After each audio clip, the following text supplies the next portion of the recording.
Hello dear student, welcome to medical Vidyarthi online education. हम पढ़ रहे हैं बेंजीन एंड इट्स डेरिवेटिव के बारे में। तो क्या होता है बेंजीन, ये सब हम पढ़ चुके हैं। इसके रिएक्शंस पढ़ चुके हैं काफ़ी सारे, जिसमें हमने halogenation, nitration, Friedel Crafts acylation, alkylation, ये सारे हमने कवर कर लिए। अभी जो हमें पढ़ना है वो सब्स्टिट्यूएंट के बारे में पढ़ना है। इसके बारे में थोड़ी बहुत हमने बात की थी प्रीवियस वीडियोज़ में। आगे जो देखते हैं सब्स्टिट्यूएंट क्या होते हैं और इनके effect of substituent on reactivity, reactions पे इनके क्या इफेक्ट होते हैं, and orientation of mono substituted benzene.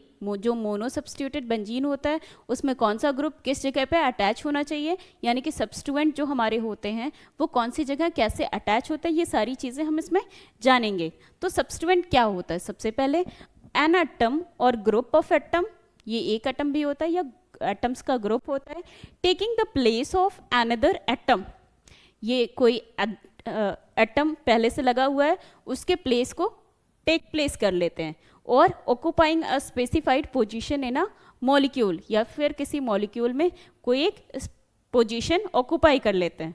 तो इसमें क्या होता है, सब्स्टिट्यूशन होता है इन मोनो सब्स्टिट्यूटेड बेंजीन में। जो हमारा बेंजीन मोनो सब्स्टिट्यूटेड बेंजीन होता है, यानी कि बेंजीन के किसी एक हाइड्रोजन को रिमूव करके कोई एक ग्रुप लगा हुआ है, ये उसको क्या करते हैं, सब्स्टिट्यूट करते हैं। All hydrogen atoms of the benzene ring are equivalent. Equivalent मतलब इनकी जो वैलेंसी होती है वो सेम होती है। Therefore only one mono substituted product C6H5G आपका कोई भी ग्रुप हो सकता है is possible। तो हम देखते हैं हमारा जो बेंजीन है वो किसी एक G ग्रुप के साथ अटैच कर रहा है। कोई भी हम ग्रुप ले सकते हैं, मान सकते हैं। तो ये क्या हो जाएगा, आपका मोनो सब्स्टिट्यूटेड प्रोडक्ट हो जाएगा। मोनो का मतलब सिंगल सब्स्टिट्यूशन, मतलब कि इसमें जो एक प्लेस था वो कोई भी प्लेस हो सकता है। तो सिर्फ और सिर्फ एक सब्स्टिट्यूशन हो रहा है तो उसे क्या कहेंगे हम, मोनो सब्स्टिट्यूशन प्रोडक्ट। अब ये किस तरह का हो सकता है, आपका फिनॉल, जैसे कि आपका अल्कोहल रिएक्ट करता है बेंजीन के साथ तो फॉर्म करता है फिनॉल, अल्कोहलिक ग्रुप। एनिलीन आपका अमीन ग्रुप बेंजीन के साथ अटैच होकर फॉर्म करेगा एनिलीन। नेक्स्ट है आपका बेंजोइक एसिड, जिसमें कि कार्बोक्सिलिक एसिड आपके बेंजीन के साथ अटैच होता है। और नेक्स्ट है आपका टोलुइन। फ्रीडल क्राफ्ट एसाइलेशन में हमने मैकेनिज्म भी देखी थी। यहाँ पे कुछ नहीं है, मतलब यहाँ पे कार्बन है और कार्बन की वैलेंसी पूरी करने के लिए 3 हाइड्रोजन लगे हुए हैं, दैट इज आपका टोलुइन। आगे इसी में देखते हैं सब्स्टिट्यूशन के इफेक्ट्स वगैरह। तो सबसे पहले अ सेकेंड सब्स्टिट्यूएंट E, कोई भी हम सेकंड सब्स्टिट्यूएंट लेते हैं, can occupy any the remaining 5 position. पहला पोजीशन तो हमारा ऑक्यूपाई हो चुका है, यहाँ पे हमने ग्रुप कोई एक लगा दिया है जिसका नाम हमने G रखा है, या फिर कुछ भी कह सकते हैं। इसके बाद जो ये पोजीशंस होती है इसको हमने इप्सो बोल दिया। इसके बाद सेकेंड पोजीशन, इसकी जो सबसे नियरेस्ट पोजीशन होती है, दोनों सेम होती है, दोनों की डिस्टेंस सेम होती है, इसको हम बोलते हैं ऑर्थो, और इसको ओ से डिनोट करते हैं। ये भी ऑर्थो और ये भी ऑर्थो। उसके बाद की जो 2 प्लेसेस होती हैं वो होती हैं आपकी मेटा, और नीचे वाला आपका होता है पैरा पोजीशन। तो इसको याद रखना है, ऑर्थो पहला, उसके बाद जो होता है वो मेटा होता है, और उसके बाद जो होता है वो पैरा होता है। उसके सामने सामने वाली पोजीशंस भी वैसे ही होती हैं, ऑर्थो मेटा। पैरा पोजीशन सिर्फ एक ही होती है। तो देखते हैं, the position second and 6 are equivalent and would give the ortho product। तो हमारी ये जो 2 प्लेसेस हैं, ये वाली और ये वाली, नंबरिंग करेंगे 1 2 3 4 5 एंड 6। तो सेकेंड एंड 6th पोजीशन आपकी क्या होगी, ऑर्थो पोजीशन होगी, और ये ऑर्थो प्रोडक्ट फॉर्म करेंगे। थर्ड और 5th इक्विवेलेंट है और ये मेटा प्रोडक्ट फॉर्म करेंगे। जो 4th पोजीशन है वो यूनिक है क्योंकि वो सबसे ज़्यादा डिस्टेंस पे हमारी अवेलेबल है, and would give para product, और ये क्या देगी, हमारा पैरा प्रोडक्ट देगी। एग्जाम्पल के लिए यहाँ एक हमारा बेंजीन ग्रुप है, इसकी पोजीशंस हमने डिसाइड की है। तो यहाँ से जो नीचे उसके ग्रुप अटैच होगा, हमने कोई ग्रुप बी लिया है, तो ये हो जाएगा आपका पैरा प्रोडक्ट। अगर इसके इधर और इधर से अटैच हो रहा है तो ये मेटा प्रोडक्ट हो गया, और यहाँ से अटैच हो रहा है तो ये ऑर्थो प्रोडक्ट हो गया। ओ, स्मॉल ओ से हम ऑर्थो को डिनोट करते हैं, स्मॉल एम से मेटा, और स्मॉल पी से आपका पैरा पोजीशन डिफाइन होता है। आगे देखते हैं 2 types of influence of substitution. जो हमारा सब्स्टिट्यूशन होता है वो 2 तरह से, पहला जो है a substituent already present on the benzene ring exercise 2 types of influence on further substitution. अगर कोई एक पहले से आपका सब्स्टिट्यूएंट प्रेजेंट है तो आगे कैसे वो डायरेक्ट करेगा इसकी ओरिएंटेशन को। तो पहला जो है डायरेक्ट और ओरिएंटेशन इफेक्ट, इसमें क्या होगा, द फर्स्ट सब्स्टिट्यूएंट यानी कि जो आपका एस ग्रुप है, ये आपका पहला सब्स्टिट्यूएंट लगा हुआ है, may direct the next incoming substituent. जो आपका नेक्स्ट इनकमिंग सब्स्टिट्यूएंट वो कहाँ ऐड होगा, ऑर्थो पोजीशन पे, मेटा पोजीशन पे या फिर पैरा पोजीशन पे, ये कैसे हम डिसाइड करेंगे।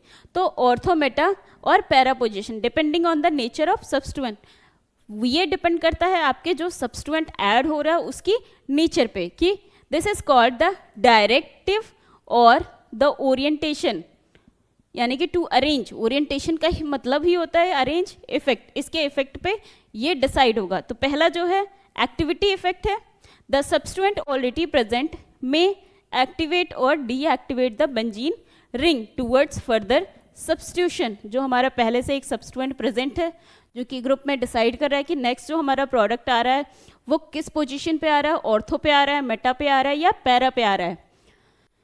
ये क्या करता है आपका डीएक्टिवेट करता है या एक्टिवेट करता है बेंजीन रिंग को। These effect are called activate effect, और इसी को हम क्या कहते हैं, एक्टिवेट इफेक्ट। आगे हम देखते हैं डायरेक्टिव इफेक्ट और सब्स्टिट्यूएंट। जो हमारा सब्स्टिट्यूएंट है उसका directive effect, we have seen that in the mono substituted benzene. हमने देखा था जो आपका मोनो सब्स्टिट्यूटेड बेंजीन था यानी कि C6H5S को एक ग्रुप लगा था इस तरह से, ये आपका मोनो सब्स्टिट्यूटेड बेंजीन है। देयर आर 5 अवेलेबल हाइड्रोजन्स, ये 5 पोजीशन इसके, यानी कि 5 हाइड्रोजन, टोटल 6 हाइड्रोजन होते हैं। एक हाइड्रोजन हटा के हमने एक एस ग्रुप अटैच किया था तो वो मोनो सब्स्टिट्यूटेड हुआ था। अब इसके बाद आपके 5 हाइड्रोजन तब भी बचे हुए हैं जिनको रिमूव करके हम सब्स्टिट्यूएंट को ऐड कर सकते हैं। There are 5 available hydrogen, of these 2 are ortho, जिसमें से 2 ऑर्थो, 2 मेटा और एक पैरा पोजीशन। हमने पहले ही डिसाइड किया था ऑर्थो, मेटा और ये पैरा पोजीशन डायरेक्टिंग इफेक्ट। अब इसमें हम पहला पढ़ेंगे कि ऑर्थो और पैरा डायरेक्टिंग इफेक्ट क्या होता है। Certain substituent direct the second substituent to the ortho and para position. जो आपका ऑर्थो और पैरा पोजीशन, ये वाली पोजीशंस होती हैं, these are called ortho para director. For example, जब व्हेन फिनॉल इज नाइट्रेटेड, जब फिनॉल में हम नाइट्रोजन ग्रुप ऐड करते हैं, the only product obtained are ortho nitrophenol. अगर हमारे पास कोई फिनॉल ग्रुप है, ये आपका फिनॉल ग्रुप है, हमने डाइल्यूट HNO3 यानी कि डाइल्यूट नाइट्रिक एसिड से रिएक्शन किया, तो रिएक्शन करने के बाद आपका NO2 ग्रुप आके अटैच हो जाएगा। तो इसकी पोजीशन हम कैसे डिसाइड करेंगे, तो हम ऑर्थो पैरा इफेक्ट से ही डिसाइड कर सकते हैं कि वो ऑर्थो बनेगा या फिर पैरा नाइट्रोफिनॉल बनेगा। तो ऑर्थो नाइट्रोफिनॉल बनने के 53% चांसेस है और पैरा नाइट्रोफिनॉल बनने के 47% चांसेस है। And no meta isomer is produce, और इसमें कोई भी मेटा आइसोमर आपका प्रोड्यूस नहीं होता है।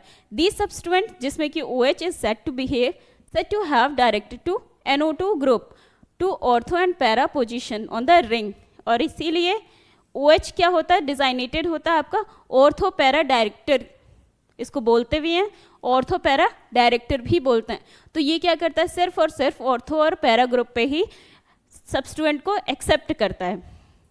रिएक्शन हमने देख ही लिया है कि आपका फिनॉल रिएक्ट कर रहा है HNO3 से, इसका NO2 ग्रुप यहाँ से ऐड होगा और यहाँ से आपका एक H ग्रुप रिमूव होगा जो कि इसके OH के साथ रिमूव हो जाएगा और HOH दैट इज आपका वाटर फॉर्म करेगा। जो हमारा बेंजीन होता है उस पर जो अटैच होते हैं यानी कि सब्सटेंट होते हैं वो क्या होते हैं और उनके इफेक्ट क्या होते हैं रिएक्टिविटी पे, and orientation of mono substituted benzene, जो हमारा मोनो सब्स्टिट्यूटेड बेंजीन होता है उसकी ओरिएंटेशन क्या होती है। जैसे कोई हम सब्स्टिट्यूएंट ऐड कर रहे हैं तो वो कौन सी पोजीशन पे ऐड होगा और किस तरह से ऐड होगा ये हम देखेंगे। तो सबसे पहले जानते हैं सब्स्टिट्यूएंट क्या होता है। ये एक एटम भी हो सकता है या फिर ग्रुप हो सकता है एटम्स का। एन एटम और group of atom taking the place of another atom or group or occupying a specified position in a molecule। Mono substituted benzene हमने पढ़ा था। मोनो का मतलब होता है सिंगल, सब्स्टिट्यूटेड मतलब कि रिप्लेस कर रहा है किसी एटम को या फिर किसी ग्रुप ऑफ एटम को।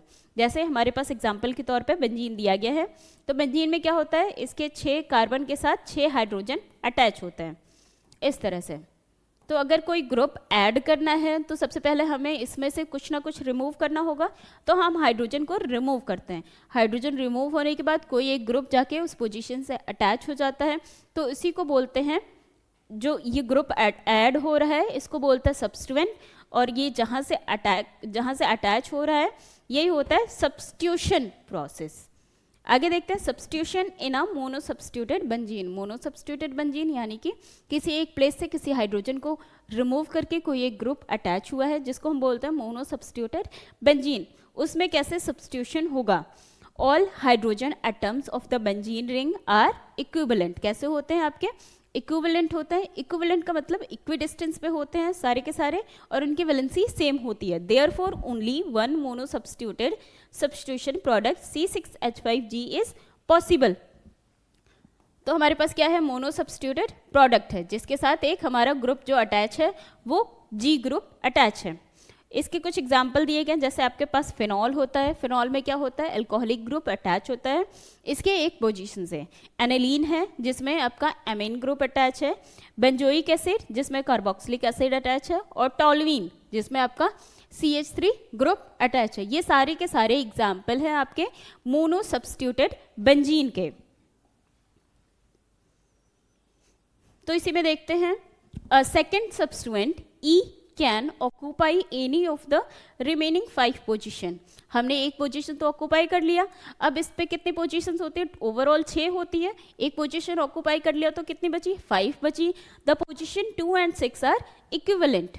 जो हमारा सेकंड और 6 पोजीशन होता है, नंबरिंग करते हैं, यहाँ से हमने एक ग्रुप अटैच किया है जिसको हम G बोल रहे हैं। इसको first, second, third, fourth, fifth and 6 position हम दे रहे हैं नाम। तो इसमें से जो सेकंड और 6 पोजीशन होता है ये कैसे होते हैं, इक्विवेलेंट होते हैं and would give ortho product. Equivalent होते हैं और ये दो के दोनों हमारे कैसे देते हैं, आपके ऑर्थो प्रोडक्ट फॉर्म करते हैं। The position 3rd and 5 are equivalent and would give the meta product. जो 3rd और 5th पोजीशन है ये आपके इक्विवेलेंट है दो के दोनों और ये मेटा प्रोडक्ट देते हैं। आखिरी बचा हमारा 4th position is unique and would give the para product. ये हमारा कैसा देता है, आपका पैरा प्रोडक्ट देता है। तो इस पोजीशन पे आपका पैरा हो गया, सेकंड और 6 आपका ऑर्थो हो गया, 3rd and 5th आपका मेटा पोजीशन हो गया। ये आपका एग्जाम्पल दिया गया है। कोई भी ग्रुप हम अटैच करते हैं तो फर्स्ट पोजीशन हमारी फिक्स्ड रहेगी क्योंकि हमारे पास क्या है, मोनो सब्स्टिट्यूटेड बेंजीन है, तो फर्स्ट पोजीशन इसकी फिक्स्ड रहेगी। उसके अलावा सेकंड और 6 पोजीशन पे कुछ भी अटैच होता है तो हम उसको बोलेंगे ortho product. 3rd and 5th पे अटैच होगा तो बोलेंगे मेटा प्रोडक्ट, और इसके 4th पोजीशन पे अटैच होगा तो इसको बोलेंगे पैरा प्रोडक्ट। आगे 2 type of influence of substituent, 2 तरह के होते हैं। A substituent as already present on the benzene ring exercises 2 type of influence on further substitution। आगे इसका सब्स्टिट्यूशन होगा, जैसे कोई मोनो सब्स्टिट्यूटेड बेंजीन है तो आगे इसका सब्स्टिट्यूशन होगा, कैसे होगा। तो पहला जो है वो है डायरेक्टिव और ओरिएंटेशन इफेक्ट। ओरिएंटेशन के बेसिस पे the first substituent S may direct the next incoming substituent. जो हमारा पहला मोनो सब्स्टिट्यूशन हुआ है, जो पहला सब्स्टिट्यूशन हुआ है, उसी के बेसिस पे हम किसी भी सब्स्टिट्यूएंट को जो नेक्स्ट आने वाला सब्स्टिट्यूएंट है उसको कहाँ ऐड करेंगे ये डिसाइड करता है। टू ऑर्थो, मेटा और para position depending on the nature of substituent, this is called the directive और द ओरिएंटेशन, ओरिएंट का मतलब होता है टू अरेंज, इफेक्ट, तो उसके नेचर पे डिसाइड, नेचर जैसा होता है जो हमारा सब्सटेंट अटैच होता है उसके नेचर पे ही डिसाइड करते हैं कि ये कौन सी पोजीशन पे अटैच होगा। दूसरा है हमारा एक्टिविटी इफेक्ट, इसमें क्या होता है द सब्सटेंट ऑलरेडी प्रेजेंट में एक्टिवेट और डीएक्टिवेट द बेंजीन रिंग, जो हमारा सब्सटेंट अटैच होता है ये रिंग को एक्टिवेट या डीएक्टिवेट भी कर सकते हैं towards further substitution. These effect और कॉल्ड एक्टिवेट इफेक्ट, और इन्हीं को हम क्या कहते हैं एक्टिवेट इफेक्ट। आगे से मैं डायरेक्टिव इफेक्ट और substitution, we have seen that in the mono substituted benzene, जैसा कि आपके पास दिया गया है C6H5S, S क्या है आपका कोई एक ग्रुप है जो बेंजीन के साथ अटैच है। देयर आर 5 अवेलेबल हाइड्रोजन, इसके अलावा क्या है एक पोजीशन से अटैच हो गया तो 5 पोजीशंस अभी भी खाली है, एम्प्टी है। Of these 2 are ortho, 2 meta and 1 para position, इसके अलावा 2 ऑर्थो, 2 मेटा और 1 पैरा पोजीशन खाली है। It is determined by the nature of the first substituent on the ring, ortho para directing effect, तो ये किस पे डिसाइड होगा आपका जो फर्स्ट सब्सटेंट अटैच है उसके नेचर पे। तो पहला जो इसमें है वो हम पढ़ेंगे ortho para directing effect. Certain substituent direct the second substituent to the orthopara position simultaneously. These are called orthopara director. जो हमारे orthopara position पे attach होते हैं इनको हम बोलते हैं orthopara director. For example, when phenol is nitrated, जो हमारे पास फिनॉल होता है अगर हम उसमें उसे नाइट्रेटेड करते हैं NO2 से रिएक्शन करवाते हैं, the only product obtained are ortho nitrophenol 53% प्राप्त होता है हमें ऑर्थो नाइट्रोफिनॉल, और para nitrophenol 47%, and no meta isomer is formed. इसमें क्या होता है सिर्फ और सिर्फ हमारा ऑर्थो पैरा प्रोडक्ट ही फॉर्म होता है, इसमें कोई मेटा प्रोडक्ट फॉर्म नहीं होता। आगे देखेंगे हम कि ये कैसे होता है। The substituent OH is said to have directed the NO2 group to ortho and para positions on the ring, therefore OH is designed as ortho para director। तो ये मेनली डिपेंड करता है जो हमारे पास ग्रुप अटैच है वो electron withdrawing group है या फिर इलेक्ट्रॉन डोनेटिंग ग्रुप है। डोनेटिंग ग्रुप होगा तो इलेक्ट्रॉन्स को डोनेट करेगा, जिससे हमारा जो बेंजीन रिंग है उस पर क्या होगा इलेक्ट्रॉन रिच हो जाएगा, जिस केस में क्या होगा ये ज़्यादा एक्टिवेट हो जाएगा। इसके केस में रिएक्शन करवा रहे हैं डाइल्यूट HNO3 के साथ, तो ये ऑर्थो और पैरा प्रोडक्ट दे रहा है। तो इसमें बस इतना ही, आगे के टॉपिक हम अगली वीडियो में डिस्कस करेंगे। तब तक के लिए थैंक यू सो मच।